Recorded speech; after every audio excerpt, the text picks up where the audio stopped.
tulinamu ebizibu bibiri. Omweyogereze bannange ekizibu njagala tubeeremu akantu kamu kokka. Mbeegayirira olw'obulamu bwammwe nti ekintu kye mutunulira muli mu butwala. Ate gavumenti bw'esalawo n'egamba katubasasule mugende mufune awalala, abo abasinga si bwe baabazaala.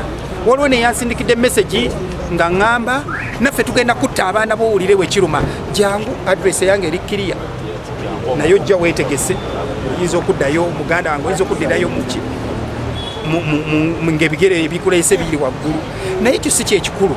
N'ekyokuntiisatiisa okutta abaana abange si kikulu. Sina gye ntwala ttaka lya Kitenzi, sina kye ndyegomba. Eyasinza okuntiisatiisa mbu nange agenda kunzitira abaana ndabe bwe kiruma, yaŋŋambye ye Munyankole w'embalala.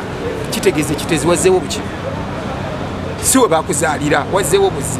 So mukkirize enkyukakyuka, ate tetweremeranga wantu wamu. Abamu bwe tulemera awantu awamu muyita ku birungi. Ffe tuli basajja ba Kristo, mukimanyi? Ndi Mukatuliki era yanjereze nnyo, yanvumye nno bingi, naye nakutegedde. Naye obukristo tebwava Roma, tebabuzaalirako Roma. Yesu ali mu Isirayiri ne Roma teyatuukayo. Naye Peetero bwe yava eri n'agenda e Roma ne bamutira e Roma, kyekitebe kyaffe ekyobukimu. Kitegeeza senga teyagenda Roma osanga ekitebe kyaffe kikyali badde Vatican. So saagala weesibe wantu awo ate ng'oli mu kufa. Ogwo omukka gwe gwolaba gw'osajja otumanyi n'obulamu bwo bulina bagamba n'omwana ali olubuto n'anaafuna olubuto mu myezi 18 okuva kati, omukka ogwo gugenda mukolako obubi. So gavumenti bwe kugamba nti vaawo nkusasula, gwe n'ogamba nti kyofa nzija kutta abaana bo, anyway nkuliize mu ekyo tofaayo, nkuliize. Ate abaganda bagamba akalina abiri otude ejjinya ng'akola ki ng'olaba. Omulala yaŋŋambye weebusiya, kitegeeza bakuzaala busiya, oli musaamya, toliwa kwa Kitezi. Kitezi kifono ky'abasajja baganda, mbamanyi nnyo. Naye olaba abannannyini kyo bwakitunda ne bavaawo. Kati ate gwe omuzze obuzi, leka kusinga nnannyini mu ntanama, ojje kufa.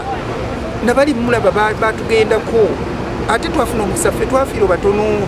Bannaffe abafunye kasasiro bafiidde abantu bikumi. Kati nze kye mbasaba mwesegulemu katono. Bino ebyokuddayo kyofa Ismail yatugambye obize mbuzisa amalwa tezigenda kubataasa mikwano gyange. Minisita nti bagamba mwalemedde osasula bali abafiirwako abantu no bonna bagenda basasula, ate abafiirwako abantu abo bagambye tebagenda basasula. Ebigundi babiwaayo eri omubalirizi wa gavumenti era tulinda lipoota ndozi omwezi guno ajja gituwa. Naye ffe kye tubagamba mwesegule obuzibu, nammwe muleme kufa, musobole okufuna ssente zammwe. Abantu tebasobola kuggwamu ssuubi. President Museveni tasobola kusuubiza n'atatuukiriza. Y'ensonga lwaki otulabye nga tusayininga ki contract mu mwezi gw'okunanga lumu ekkubo litandika okukola ki okolebwa era tugendagendayo ku launch. So abantu tebalina kuggwamu ssuubi. Byonna President Museveni byasuubiza abituukiriza. Yatusuubiza PDM sente zigabiddwa mu Nansana ezigenda mu billions 6 n'okusoba. Atusuubiza sente z'emyoga azituwadde zisoba mu miliyoni 107. Akatala akapya ke yasuubiza agenda kutandika okukatuzimbira. Enguudo zizino ozirabye, amasomero ga gavumenti wegali, amalwaliro gyegali ateekamu ssente. So bino ebintu byonna byatadde mu Nansana municipality tebigenda kuleka abantu baffe mu kitundu kino ekya Nansana nga bali kyekimu. Tukubiriza abantu baffe okujjumbira enkulaakulana eno. Tukubiriza abantu baffe ate obutakaluubiriza nnyo bano ba contractors baffe betufunye. Tukolere wamu tulabe nti ekkubo lino liggwa mu budde.